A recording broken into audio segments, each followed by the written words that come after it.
Here's another example for our segmented recordings. This example is taken out of our B1 Let's Talk English curriculum.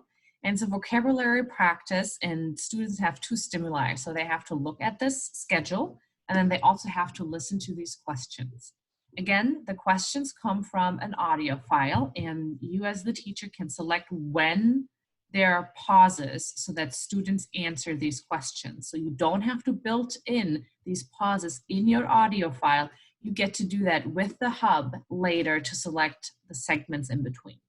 So students start recording by listening to the first question, and then automatically it switches to a recording of their own answer. Number 1. How many classes does Rob have on Thursdays? I'm going to click in here, and then I can see this, and I look, oh, Thursday, 2. 2. Rob has 2 classes on Thursday. Done, and that's when I move on to the next question. Number 2. What time does beginner snowboarding end? Beginner snowboarding ends at 3:50 p.m.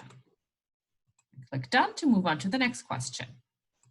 I'm going to stop right here just because I want to show you how students can, again, take ownership of their own learning experience by re-listening to what they have said and making sure they got their answers right. So let's say I don't want to listen to the first one. I'm pretty sure I got that one right, but I want to listen to the second one again because I think I was talking about something else and not quite right. So I'm going to select this one, and then I'm going to replay it.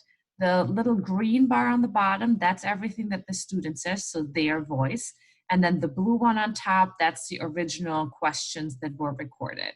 So I'm going to just listen to my section or my question number 2. Beginner snowboarding ends at 3:50 p.m. Okay, well, I want to answer a little bit faster, so let's just say I'm going to redo this one. Number 2. What time does beginner snowboarding end? Beginner snowboarding ends at 3:50 p.m. And then I re-record over that.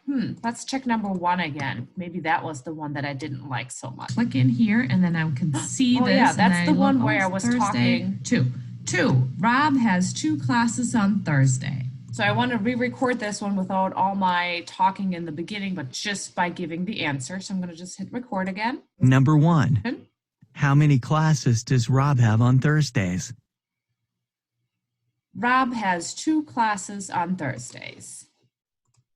All right, and it overwrites, and now I can listen to this one again just to make sure that I got it right. Rob has 2 classes on Thursdays. Okay, that's much better. There's no other stuff that I'm saying before that has nothing to do with the question.